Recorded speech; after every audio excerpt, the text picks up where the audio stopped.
Here I am again, continuing with another WrestleMania-related video.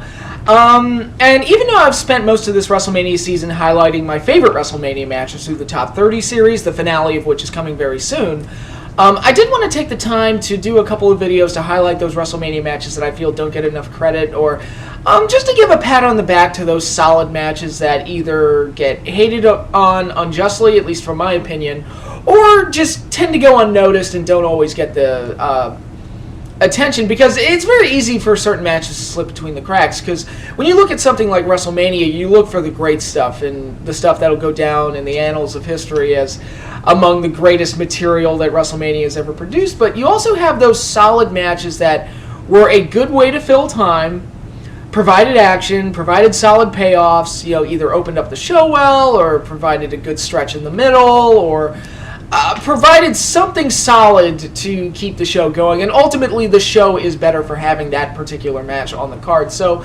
unlike my series of WrestleMania matches where I talked about the WrestleMania matches that I like that nobody else does, this is a video that's going to highlight the WrestleMania matches that I like, and I think most people would probably like them too, but they tend to go unnoticed or forgotten for one reason or another. And again, a lot of these matches aren't meant to be grand, epic WrestleMania showdowns. They're just meant to be solid matches to provide action and fill time at whatever point in the card that they pop up. And all of these matches on this list that I have written down right here all did that fairly well. So for that, I'm going to go ahead and give every single one of these matches a nice pat on the back. Good job, you made WrestleMania better. So, starting off the list, I have, and by the way, this is in no particular order at all whatsoever. The listing here is very arbitrary. I'm not ranking them, and they're not listed chronologically. I just kind of listed them as they came to mind and as I looked up and down each WrestleMania card. So, Diamond Dallas Page versus Christian for the European title from WrestleMania 18. I like this match because I was always a big DDP fan, and this was really the only WrestleMania match he ever had. The only role he ever had to play at a WrestleMania, minus driving Honky Tonk Man's pink Cadillac at WrestleMania 6. But I always liked DDP. I was always a fan of his, and WWE really shit on him when they got him from the WCW buyout, so it was nice that he at least went out there at a WrestleMania and had a solid match with somebody like Christian. And yeah, Christian was doing the crybaby gimmick, which was a little silly, and DDP was doing the inspirational speaker gimmick that I didn't think really... if you saw DDP in WCW, you probably would have preferred that version of DDP. We never really got that in the WWE, and that was unfortunate, because I always really liked DDP, and the Diamond Cutter might be my favorite finisher of all time, but I thought him and Christian went out there and had a nice, solid match. And for a WrestleMania that was pretty barren in terms of content, I thought they did a pretty good job with what they had. So for that, I enjoyed that match. Finlay versus JBL in the Belfast Brawl at WrestleMania 24. This is a match that... it opened up the show, but it was centered around such a dumb storyline, which was the McMahon illegitimate son angle, where Hornswoggle was the son, but then it turned out he wasn't the son, he's actually Finlay's son. I don't know how JBL was ever able to prove that. I don't know why JBL cared as much as he did. None of it made any sense. The build-up was utter crap. But they went out there, opened up WrestleMania, and just beat the hell out of each other and had a solid hardcore match. So for that, okay, I'll go with it. I'll take it. Plus, JBL did throw a trash can in Hornswoggle's face. That is awesome. And for that, I will always have some appreciation for JBL. So yeah, I enjoyed that match. Another JBL match. And JBL's a guy that typically had shitty matches at WrestleMania, either when he was with the APA or when he was with the New Blackjacks at WrestleMania 13, or his title match with Cena at 21, which should have been a big match for him. That match sank like a rock. The 30-second match with Ray at 25. I mean, JBL hardly ever got to shine at WrestleMania and was rarely ever put in a position to do that. But he did have a couple of solid matches. His match with Chris Benoit for the U.S. title at WrestleMania 22, that was a solid match. I thought that was just a solid, nice, fine title match with a really cool finish, as Benoit tried to counter the clothesline from hell into the crossface, which that's a really cool counter. And that's one of those moves that if you pitch two guys to me, I can kind of picture that happening. And that's just one of those imaginative counters that I really, really like. But then JBL flipped it on its ear by taking the crossface and flipping over for the pin, holding the ropes, and winning the title. So I did enjoy that match. I thought that was a solid U.S. title match.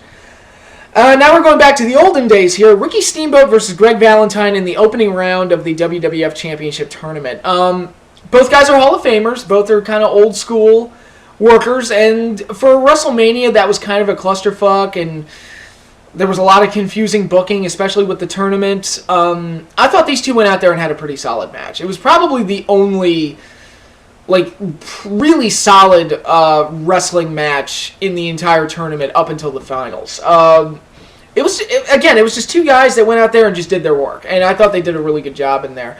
I wish Steamboat had gone over, so we'd gotten Savage and Steamboat in the second round, with Steamboat putting Savage over, returning the favor for the year before, and setting up Savage for his big run in the main event, but that didn't happen. But as far as just a solid match to fill out the tournament, I thought Steamboat and Valentine did a really good job. Okay, and Next up, we're going to highlight Hercules Hernandez, which there's a name for the past. Herc was a guy that was typically thought of as just a body. He was just a power guy that was by the books, textbook. Nothing really that special. He was just a big guy that you could put out there in a match. Maybe the match would be okay. Maybe it would suck. His match with Warrior at WrestleMania 4 is dreadful. That is a horrible match. But nobody really thinks too much about Herc. I mean, nobody really has a strong opinion of him one way or the other. He was just kind of a guy that was there. But he had some solid matches at WrestleMania that people don't remember. He worked with Ricky Steamboat at WrestleMania 2, and I thought they had a good big man versus little man match.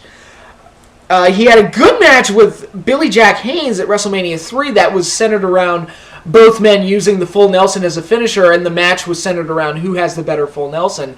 And that was just a basic storyline that I could accept and get into, and for a low-card match, I think that's perfectly acceptable. I thought that's a really good wrestling storyline to have, especially for a match that's not that grand, not an epic main event, but it's a character builder, and it plays off of the fact that two guys share a similarity. They both use the full Nelson as a finisher, and for that, I thought the match was solid. I thought it was a pretty solid show of power between both guys.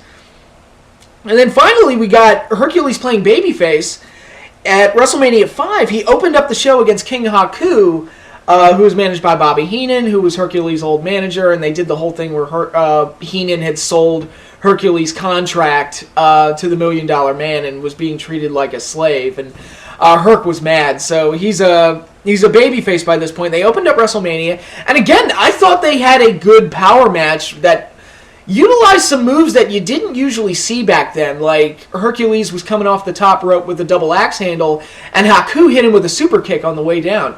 You would probably see that every week on Raw now. You really didn't see stuff like that back then. Everything was a lot simpler back then. So to see anything even remotely, break the norm or go past whatever the standard formula was pretty remarkable. And I thought they had a pretty solid match, and it was a solid opener. And just two big guys going out there beating the crap out of each other. I was completely fine with that.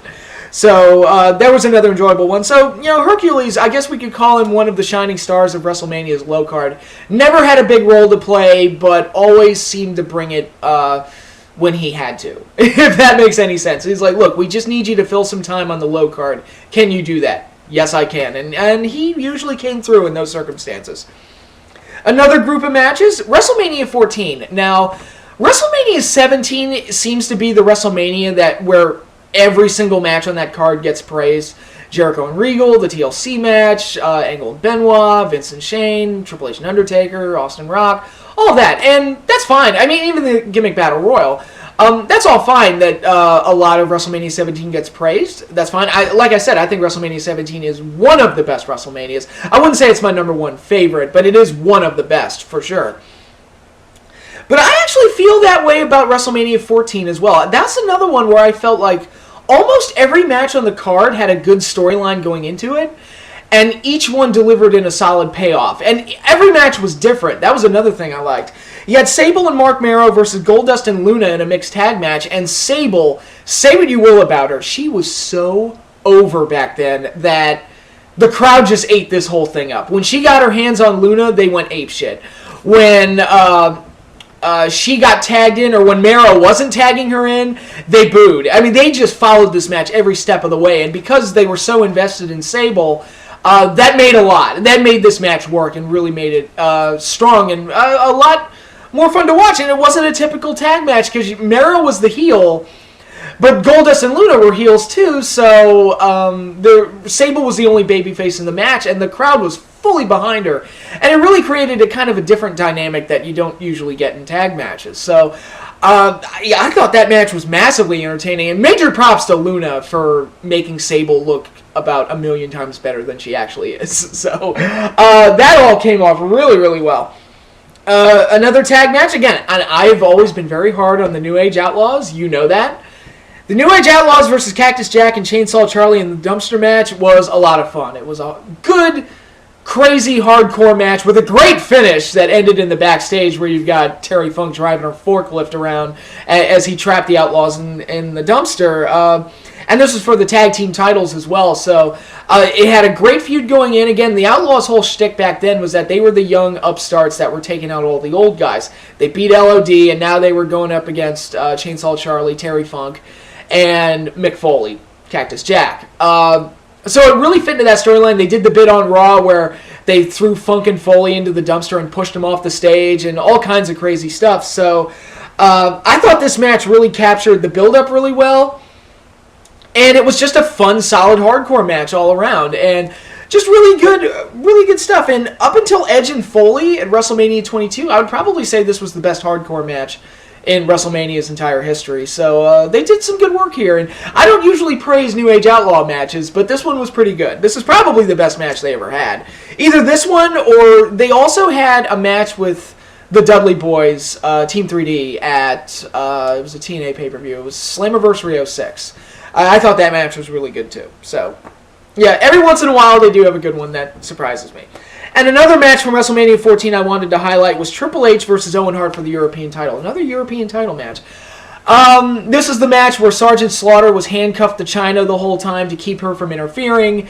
And Triple H and Owen worked a really good one-on-one technical wrestling match where they kind of brought in that New Age style that, again, was rarely seen up to that point. So they had a really good wrestling match, I thought, plus with the added dynamic of Sergeant Slaughter and Chyna at ringside, and how was Chyna going to get around being handcuffed to Slaughter to help Triple H win the title.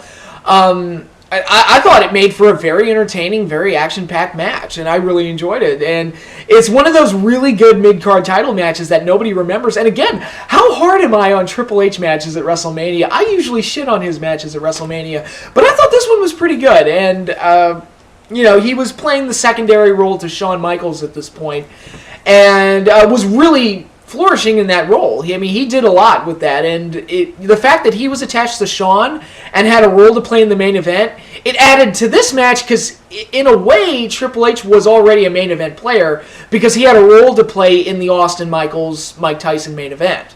And that kind of rubbed off on this match and made this match more interesting. So, I really enjoyed this one. It's one of those underrated mid-card matches that nobody remembers. But, as we move along, another one of the bigger WrestleManias, WrestleMania 3.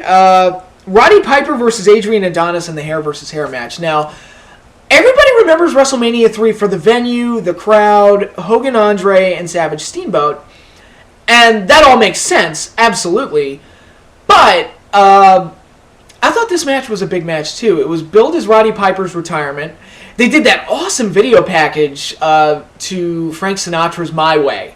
Roddy Piper did things his way, and it was just such a perfect video package, and they'd never really done anything like that before, not to my knowledge, when they did retirement angles. So I thought that was really good, and of course, Roddy's retirement was complete and utter bullshit, but he was just going off making movies, and when he was done with that, he came on back, but, excuse me, that was, it was really well done how they handled that. I thought the build-up to this match was great. That was some of Piper's best work, where Adrian Adonis was the cross-dresser that was trying to take over Piper's pit, and they did that one segment where Roddy Piper took a baseball bat to the set of Adrian Adonis's talk show, which was the Flower Shop, and he took a baseball bat to the set and just went crazy and was just smashing everything in sight. I personally think it was some of Piper's best stuff, and nobody remembers it. It just, when they look back on all the classic Piper's Pit segments, the fact that that one gets overlooked, it just bogs my mind, because I think that one was absolutely fantastic. And it was a great way to give Piper a send-off, and then you get to the match, and I thought the match was a lot of fun. You had Jimmy Hart bumping around all over the place. You had Adrian Adonis bumping around all over the place. It was the birth of Brutus the Barber Beefcake, as he helped Roddy Piper cut Adonis's hair after the match was over. So you had this really entertaining match that had the added investment of it being Piper's farewell. And again, it's not one of the more grand WrestleMania matches, but as one of the star attractions of the first one of the early WrestleManias, not the first, I thought it delivered, and it delivered on what it needed to be. If I had to liken it and compare it to any other WrestleMania match, it would be Andre and Stud in the Body Slam match from the first WrestleMania, which was, not a great match. You weren't going to get a great technical match out of those two, but all people wanted was the Body Slam. That's all they wanted. And Andre gave it to him, and that was it. That's all they got it. And here, all they wanted was to see Piper beat up Adonis and cut his hair. That's what they got. And they got to say goodbye to Piper as well. So I thought the match was really entertaining. It really delivered on what it was supposed to be. So I think that match is underrated in how much it meant to the success of WrestleMania 3. Because, Savage and Steamboat had a great build-up. Hogan and Andre had a great build-up. I thought this match had a great build-up too. So, that match deserves a lot more credit. But we're going from more of a main event match to a what was really a filler match. Mr. Perfect versus the Blue Blazer, Owen Hart at WrestleMania 5. That's a match that was just pure filler. It was just a pure excuse to kill 5 or 6 minutes, and that's all it was.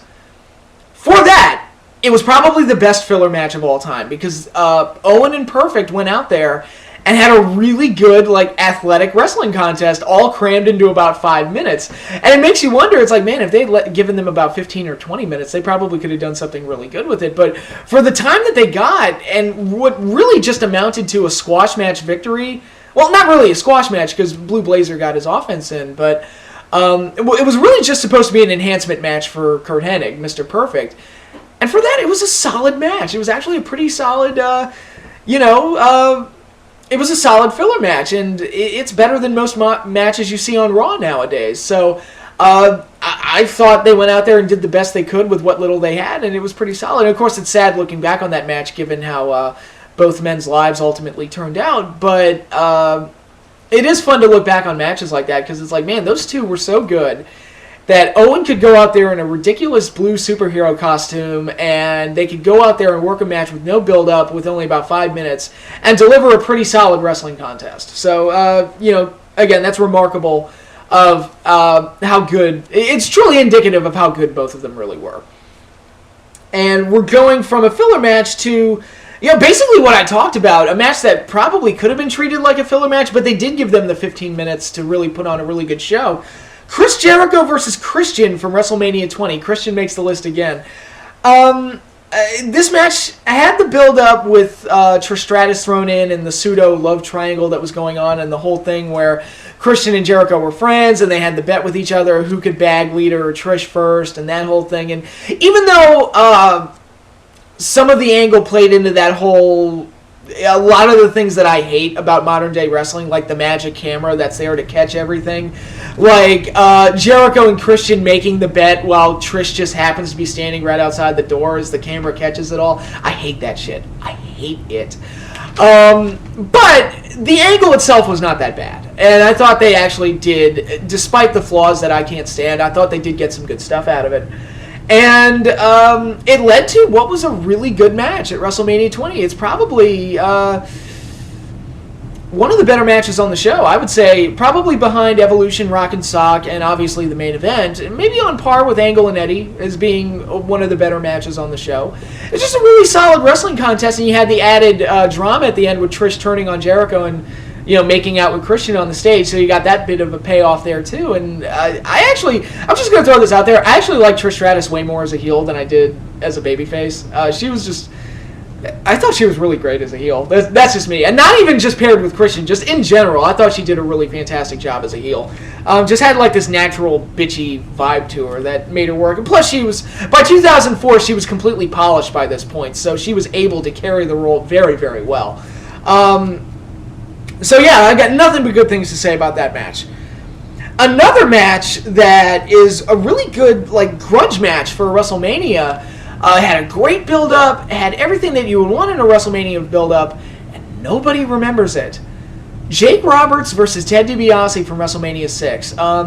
Granted, the crowd did the rave around like the middle of the match, and that kind of, that's a little distracting, but other than that, I thought the match was very good.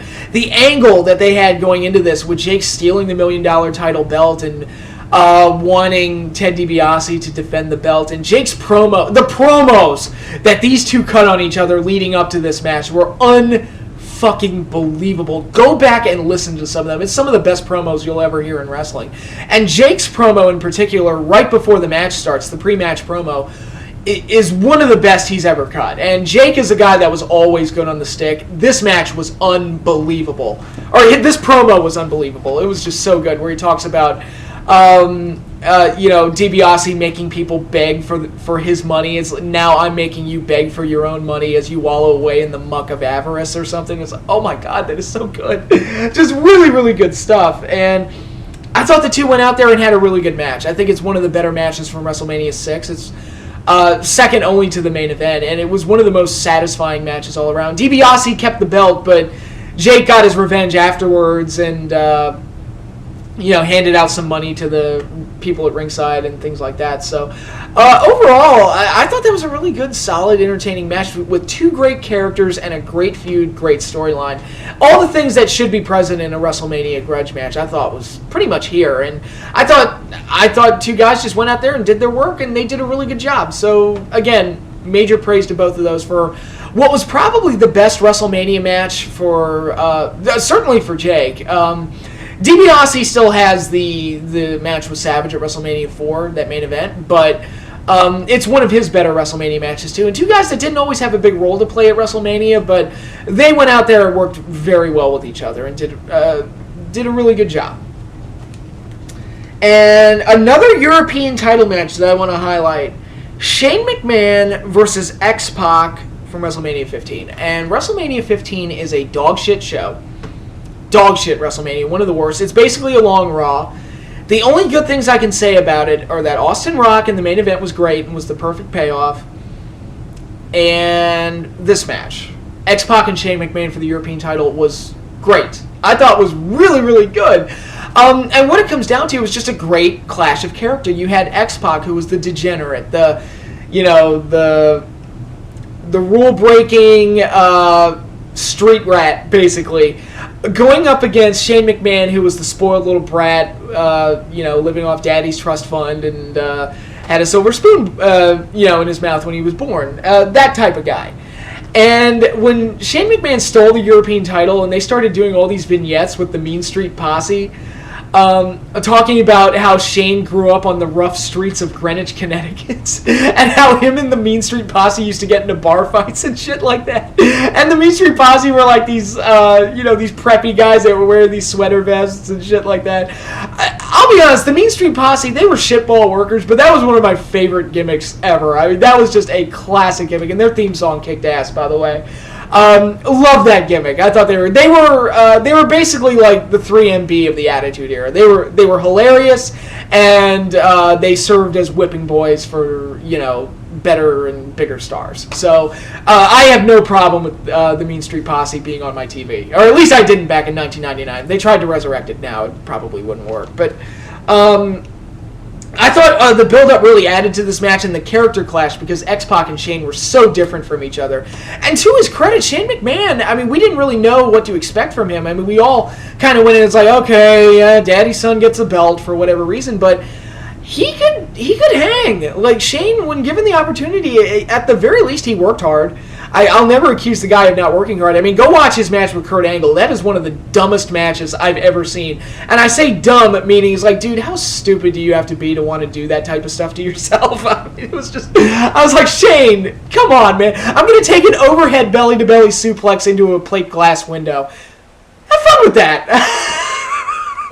I mean, it's one of those things where it's like, there's not enough money in the world to make me want to do something like that. But Shane McMahon worked hard, and he went out there and had a pretty good match with XPac, I thought, and really held his own. And you had that, it was booked so well because he had Patterson and Briscoe try and jump XPac right before the match, and Test was at ringside to help Shane throughout the match, and then Triple H and Chyna come down to the ring, and Triple H turns on DX, joins the corporation, and helps Shane McMahon retain the title. So I thought it was really well booked and very well done, and easily the second best match from this WrestleMania. From a WrestleMania that had almost nothing going for it, this one was really good, and I thought, it's that clash of characters that really made it work. I thought X-Pac and Shane had great chemistry together, and it made for a fun storyline and a really fun match, and a great payoff because it was really the launch pad for Triple H's main event run, because the heel turn ultimately led to him getting the belt later in the year. So,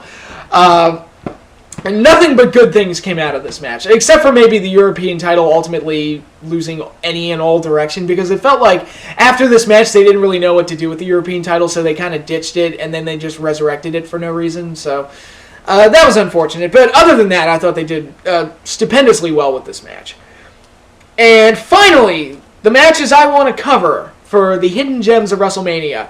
A boatload of tag team matches. As you know, if you've been watching my videos, I'm a big fan of tag team wrestling. I enjoy tag team wrestling. I love tag team action, and I love tag team matches. And I found that there are a lot of pretty solid tag team matches in WrestleMania's history, especially in the earlier ones. There's a lot of really solid tag matches. And of course, everybody knows about the main event to the first WrestleMania, Hogan and Mr. T versus Piper and Orndorff. But I want to take the time to highlight some of these other tag team matches that often get forgotten, especially in an age where we've grown so accustomed to tag team wrestling not playing a major role on a wrestling show, although it's had a bit of a resurgence in the last year or so, especially with Team Hell No and The Shield and the Wyatts all coming about, and the Usos obviously finally getting significant TV time. But there's a lot of tag team matches here I want to cover, and I'm going to cover them all briefly. For WrestleMania 2, we have the Dream Team versus the British Bulldogs for the tag team titles. That's the match that had Ozzy Osbourne in the Bulldogs' corner and was an excellent wrestling match. You had the Funk Brothers versus JYD from Tito Santana from that same WrestleMania. I'm trying to remember exactly. The Bulldogs match was in Chicago, and the Funk's match was in LA. So you had two really strong tag matches in two separate parts of the show, and both of them were very good. And actually, the Funk Brothers match actually has a table spot in it, which... How many matches back then had a table spot? So this is 1986, and there is actually a table, not in the sense that we think of table spots now, but somebody got body slammed on top of a table, so I'm counting that. The Can-Am Connection versus Don Morocco and Bob Orton. Bob Orton actually had a WrestleMania match at WrestleMania 3, opened up the show. Just a solid athletic match for the Can-Ams, and Morocco and Orton playing the more roughneck, brawling guys to counteract their more fast-paced style. That was a really fun match. The Bulldogs and Tito Santana versus the Hart Foundation and Danny Davis. That was a six-man tag. You had the Bulldogs, Tito, and the Harts provide great wrestling action, and you had Danny Davis, who was that shitball heel that you want to see the babyfaces beat up, and they did. Even though ultimately Danny Davis snuck in the win through outside interference. But for what it was actually a lot of fun and really well-constructed match. And Danny Davis, I always really liked because he's basically... The best way I can sum him up is that he's... Try to imagine if the WWE actually had a plan for Brad Maddox after he screwed Ryback at the Hell in a Cell. That's what Danny Davis is. He's fully realized Brad Maddox, and I really like the evil referee character. And he was such a douchebag. He was just a lot of fun, and I really liked him. Next up, we've got Strikeforce versus Demolition for the tag team titles at WrestleMania 4. Again, WrestleMania 4, not a lot of good matches on that show, but this match was good, and it was just solid. It's another match for Tito Santana. Tito was in a lot of good tag matches at WrestleMania.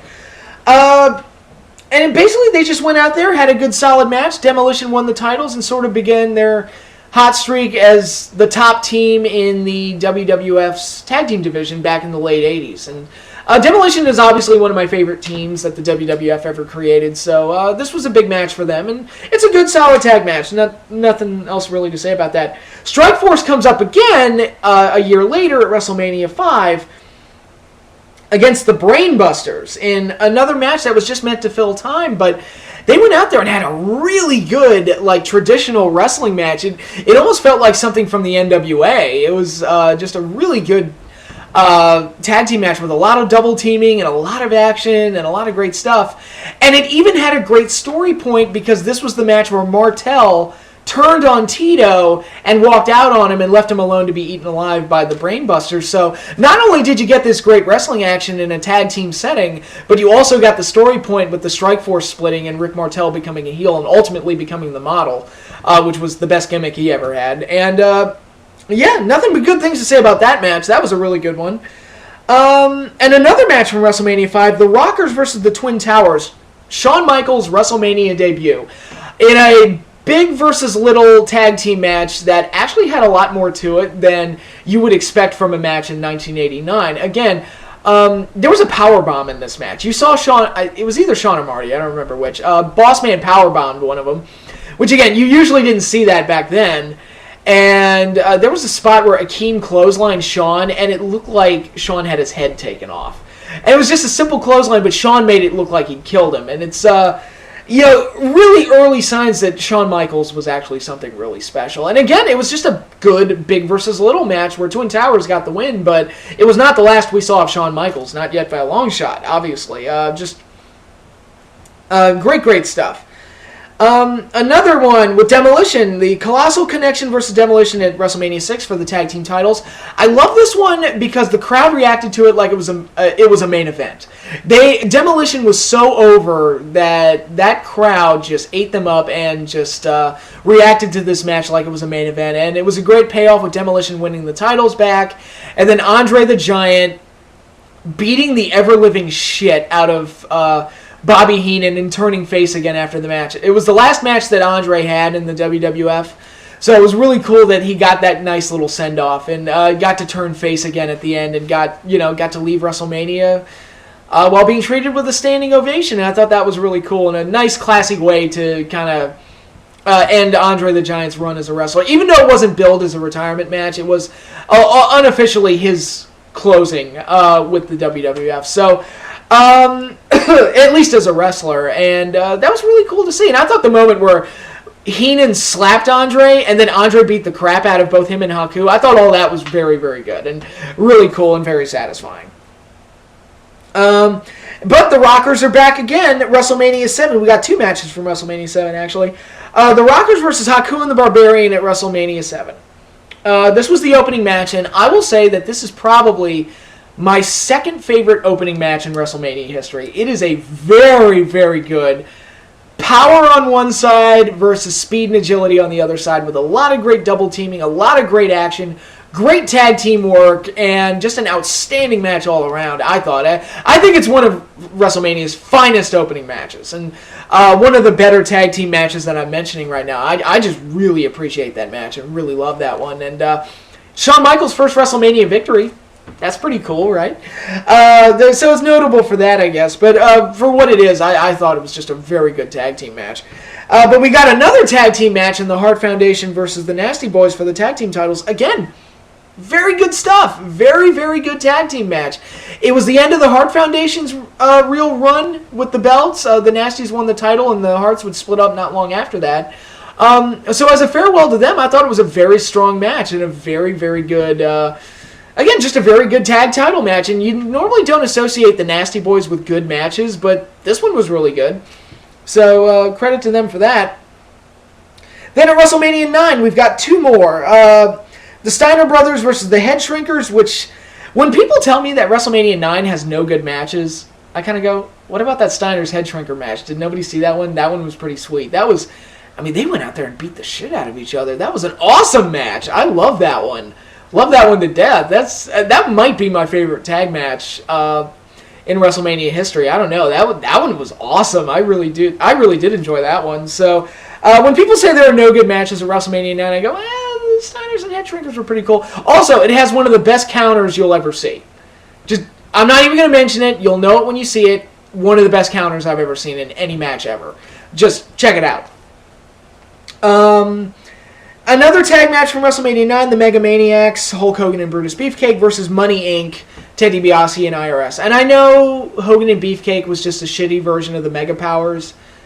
And I know a lot of people don't like this match. I enjoyed it. It was, it was a big match for Ted, at least. He got to have a big main event-esque tag title match with Hogan and actually win. The Money Inc. won by DQ, so I kind of have this sick enjoyment of this match. It's it's the one time DiBiase beat Hogan. He beat Hogan at WrestleMania. So for that, I kind of do appreciate this match. I thought the match was fine as is. It's not one of Hogan's more glamorous WrestleMania matches, obviously, but as is, I think it is a really solid one. And, it's crazy, it's insane. Referees getting knocked out left and right and all kinds of insanity. And they even did the bit where Jimmy Hart flipped his coat inside out. It had black and white stripes on it. And he tried to count the pin for Hogan as if that would count. It's sure, okay, Jimmy. Points for creativity, I'll give you that. But I did enjoy that one. But, excuse me. Then we jump ahead to 1996, WrestleMania 12. Jake Roberts, Ahmed Johnson, and Yokozuna versus Vader, Owen Hart, and the British Bulldog, Davey Boy Smith. Davey Boy's come up in this a lot, too. Anyway, it was an opening match. Again, just a solid opening match. And the idea was probably to do Yokozuna versus Vader one-on-one, but quite honestly, Yoko was so out of shape by this point, it probably wouldn't have been a very good match. So they added these other components like Jake, like Ahmed Johnson. Remember when Ahmed was, the guy that they were going to run with? Seriously, I remember thinking, midway through 96, oh my god, Ahmed's going to be, the next Ultimate Warrior. He's going to be, the Black Ultimate Warrior. That's what he's going to be. Because he had a great body, was powerful as hell. The fans seemed to be responding to him. And I was just thinking, oh yeah, Vince is going to put the belt on him. But it never really happened. I don't know why that is. But, anyway, getting back to the six-man tag match, I thought it was just a good, fun, action-packed match. Yeah, Jake's in this too. Jake's popped up in this a lot. And as far as fun six-man tag matches go, there were a lot of components, a lot of bodies flying all over the place, and it was overall a really solid match. Now we're going to jump way ahead, because there weren't a whole lot of tag matches between then and now.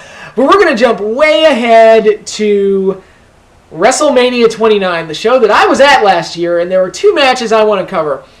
And as I've said before, WrestleMania 29 was sort of a nothing show where nothing really happened. And that was the major flaw with the show. But as far as solid matches go, yeah, some of the main events were dregs. Nobody really cared about Rock and Cena. Nobody really cared about Triple H and Lesnar. But on the undercard, there were two tag matches I liked. The Shield versus Randy Orton versus Sheamus The Shield versus Orton, Sheamus, and Big Show. There, said it right. It wasn't one of the Shield's better matches. They have much better matches on Raw every week, quite honestly. But it was a WrestleMania match. I was there live. I got to see the Shield live. Cool beans. I enjoyed it. And I thought it was a good, solid match as for an opener. Again, it wasn't the Shield's biggest match or their best match, but it was a good one. It was solid. It's basically all I can say. Thank God the Shield went over, because I think that crowd would have gone apeshit if they didn't. But the crowd seemed to be more into the Shield. At least my section was. I can say that with all 100% certainty. But yeah, it was cool to see the Shield live, and I thought they went out there and had a really solid match. And another match I got to throw some praise towards, Daniel Bryan and Kane, Team Hell No versus Dolph Ziggler and Biggie Langston. The reasons I like this match is because, A, being there live, Daniel Bryan was the most universally loved guy there. So when he came out, the yes chants were going crazy. And I don't think there was a person in that building, 80,000 people, not one of those fans did not love Daniel Bryan. I think I said that. How many double negatives did I throw in there? Whatever. Fuck. Grammar sucks. But anyway, Daniel Bryan was so beloved that they were just into this match all the way. And I love that they repeated the bit with AJ being the kiss of death to Dolph Ziggler and possibly repeating the 18-second loss from the year before, only it flips around on Ziggler. And overall, it was just a good, solid tag match. There's not really a whole lot to say other than that. It was nice to see Daniel Bryan and Dolph Ziggler actually get a real match for once, because normally they would get shit on because, you look at some of Ziggler's Mania matches. I think he'd been in a couple Money in the Banks. I think. I'm not 100% sure on that. And he got that mixed tag with Snooki. Is like, whatever.